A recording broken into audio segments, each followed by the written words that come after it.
Dans quel état émotionnel vous êtes à l'approche du match de demain? Comme d'habitude, hein, on sort d'un match à Villefranche et il faut réembrayer tout de suite en début de semaine pour préparer le match de Sedan. Donc l'état d'esprit reste toujours le même. On fait plutôt un bon match à Villefranche et je pense qu'on n'est pas récompensé sur le contenu. Voilà, on prend un point, c'était important d'enrayer une spirale négative. Maintenant, il faut enchaîner contre Sedan, ça ne va pas être simple. C'est une équipe qui a aussi besoin de points, une équipe avec pas mal d'individualités et un collectif très intéressant. Donc, on l'a préparé avec tout le sérieux nécessaire. Ok. Sedan 40 points, Cholet 39. C'est important, c'est 4 matchs avant la fin. Je crois que c'est important maintenant de gagner le match hein, pour se rassurer. Important de prendre des points, oui. Important de prendre des points, important de, comme je l'ai dit, hein, de réenclencher une dynamique positive à 4 journées de la fin. On est sur la bonne voie, on a montré de bonnes choses à Villefranche. On fait toujours preuve parfois de maladresse, parfois de manque de réussite. Et forcément, ça ne vient pas nous récompenser, je dirais, les efforts fournis, le travail fourni, le bon état d'esprit. C'est dommage parce qu'on aurait pu être à l'abri depuis bien longtemps dans ce championnat. Et au regard des résultats des autres aussi, on se retrouve dans une situation où on est obligé de gagner au moins un match pour pouvoir valider notre position dans ce championnat. Donc effectivement, il est important de le gagner le plus vite possible. D'accord. Les absences pour toi ont pesé un peu lourd, là, notamment celle de Johan Leméoté depuis quelques matchs. Ouais, ça fait 4 matchs qu'il n'est pas là, mais on va pas parler des absents parce qu'aujourd'hui il y a un groupe qui est en train de retrouver de l'allant, de retrouver une confiance, de faire des efforts ensemble. Donc moi je préfère valoriser les gens qui sont sur le terrain aujourd'hui et qui vont terminer la saison pour prendre des points. On a des garçons qui font le travail. Hein. C'est sûr que Johan Leméoté est un élément majeur de l'effectif, de l'équipe. Donc forcément son absence nous a pénalisé, mais c'est le lot de toutes les équipes qui ont des absents, des suspendus. Voilà, on ne va pas s'attarder sur le sujet. Moi, ce qui m'intéresse, c'est de retrouver cette cohésion qu'on a pu avoir vendredi dernier, retrouver la qualité de jeu qu'on a proposée, avec être beaucoup plus chirurgical dans la surface, marquer quand on doit le faire, et pas rater tant d'occasions. Voilà, parce qu'après un match, il peut vite tourner défavorablement si on n'arrive pas à faire la différence quand on doit le faire dans nos temps forts.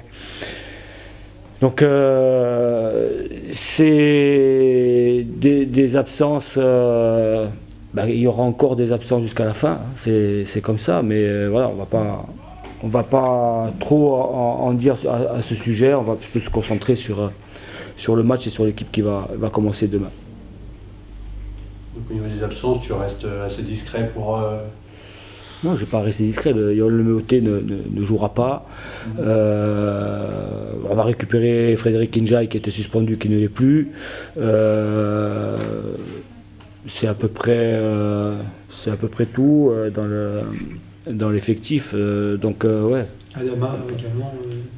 Adama Diop qui réintègre le groupe qui était suspendu. Voilà. Donc il y a un petit turnover qui s'effectue sur 2 ou 3 joueurs, mais voilà, c'est un groupe entier qui est mobilisé et il faut qu'il donne le maximum demain pour pouvoir prendre des points. Voilà, aujourd'hui on est dans une situation... alors au sortir de cette journée, la journée de demain, on ne sera pas en position de relégable quoi qu'il arrive parce qu'il y a une confrontation directe derrière, mais voilà, d'où l'importance de valider par 3 points cette fin de championnat. On arrive donc à un stade de la saison où il n'y a plus vraiment de surprise à attendre de ton équipe ou de l'adversaire. Est-ce que tu cherches quand même des marges de manœuvre par rapport à ce que vous avez fait jusqu'à aujourd'hui? Non, on continue de travailler dans le même sens. On a eu parfois des moments fastes et puis des moments un peu plus difficiles. Là, on traversait une période, je dis on traversait parce qu'on a enrayé cette dynamique négative vendredi dernier à Villefranche dans un match pas simple contre une équipe aussi qui avait besoin de points. Voilà, donc on est à la recherche tout le temps de construire l'équipe la meilleure possible, de mettre les joueurs les plus en forme, d'avoir une cohérence dans ce qu'on fait depuis le début pour pouvoir gagner des matchs. Ça c'est ce qu'on fait depuis le début de saison. On améliore les choses, il y a des temps pour améliorer, mais là on n'est plus dans un temps pour améliorer. Là il faut, quelle que soit, je dirais, la qualité de ce qu'on va proposer, il n'y a qu'une chose qui compte, c'est le résultat. C'est ça, c'est marquer un nul, quoi. C'est les 4 matchs qu'on marque plus, voilà, ça trotte un peu dans les têtes, c'est un peu compliqué, mais c'est dommage parce que quand je dis que ça fait 4 matchs qu'on marque plus, c'est pas les occasions qui ont manqué, c'est pas les poteaux, on a fait quand même une multitude de frappes sur le poteau, donc voilà, c'est ce côté malchanceux par moment qui nous met dans cette situation, mais il va falloir faire tourner la roue rapidement du bon côté pour encore une fois prendre des points et je vous ai dit tout à l'heure, quel que soit le contenu du match, il va falloir marquer un but pour gagner et ne pas en prendre, ce serait parfait. Donc pour les absents, on n'en parle pas, les présents, on peut en parler. Angelo est là, il est attaquant, c'est bien ça. Ton avant-centre numéro 1, c'est Yankuba Jarju. Comment il traverse cette période de disette? Vous connaissez les attaquants quand ils ont moins de réussite, ils doutent énormément et il est dans une phase aujourd'hui où psychologiquement ça devient difficile puisqu'il a raté... alors un peu moins vendredi dernier, mais sur les matchs précédents, il a eu des occasions, des duels avec le gardien, il n'a pas concrétisé, donc forcément il doute et c'est jamais bon pour un attaquant de douter. Voilà. Maintenant, à nous de tout faire pour le remettre en confiance, et c'est ce qu'on fait à l'entraînement. Il y a beaucoup de travail devant le but, il y a des mises en situation, donc tout ça est fait pour qu'il retrouve cette confiance, mais après ça appartient aux joueurs d'avoir ce déclic et parfois c'est rien du tout, hein. Parfois c'est peut-être une frappe qu'on n'aurait pas tentée mais qui est peut-être déviée ou qui est peut-être même ratée mais qui va au fond, c'est un geste qui vient d'ailleurs et qui peut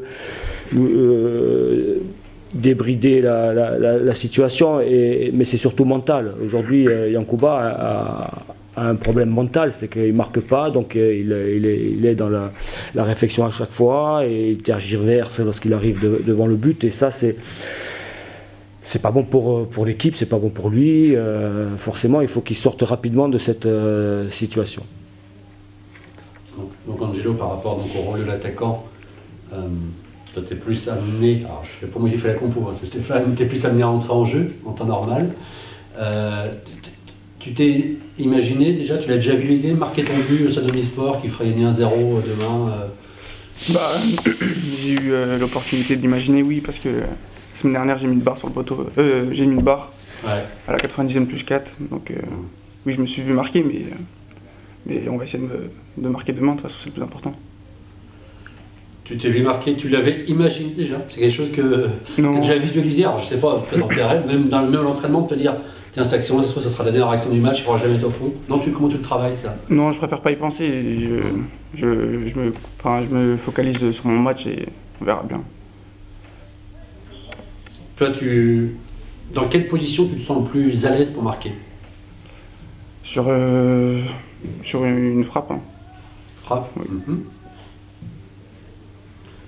Et le fait que l'équipe, comme dit Stéphane, je le rejoins, c'est vrai que l'équipe produit mieux depuis quelques matchs du jeu. Ça te donne davantage confiance sur le fait que de toute façon, il y aura une occasion à un moment donné? Tu te dis toujours, de toute façon, il y en aura une forcément? Oui, c'est sûr, vu les matchs qu'on fait, on a souvent beaucoup d'occasions, donc je me dis que pourquoi pas moi. À tout moment, je peux en avoir une et ce sera peut-être la bonne.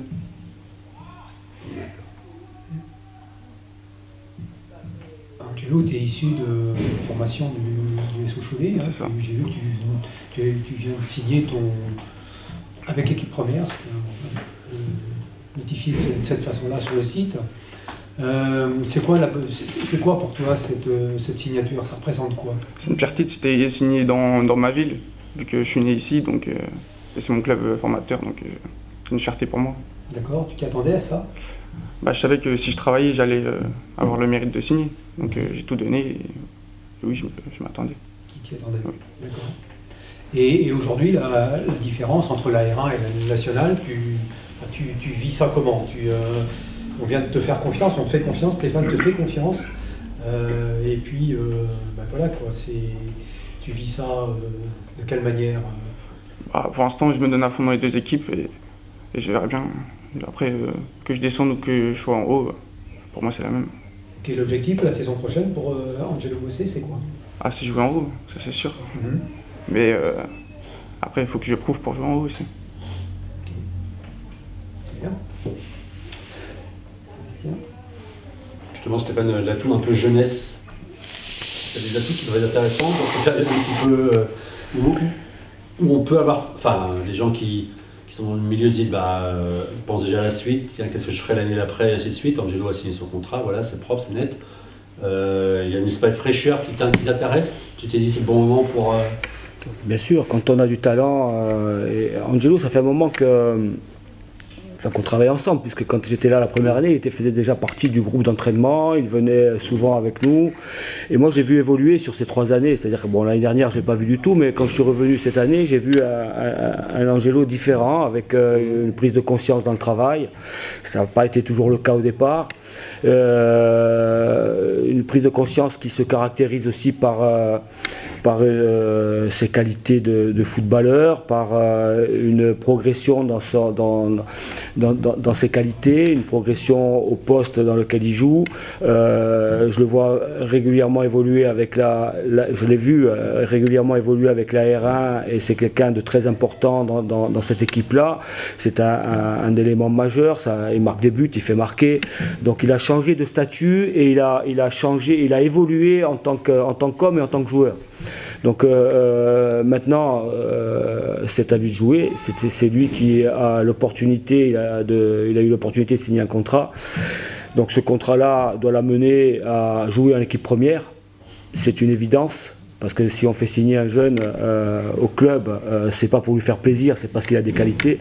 Mais ces qualités, il faut qu'il les mette au service du collectif. Ça, il a très bien compris. Mais après, c'est à lui de travailler pour pouvoir pousser les autres joueurs sur le côté et se faire une place. Voilà. Mais ça s'appelle de l'exigence au quotidien, tous les jours.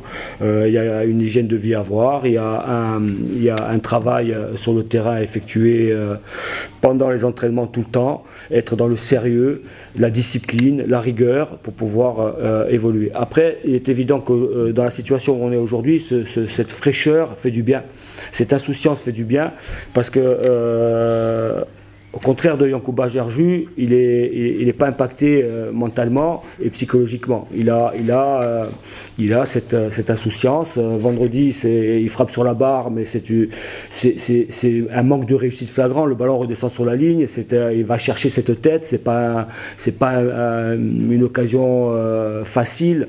Donc voilà. Mais tout ça pour vous dire que il a les cartes entre les mains, le ballon entre les pieds, à lui de faire le nécessaire pour et la mettre au fond et garder sa place dans l'équipe.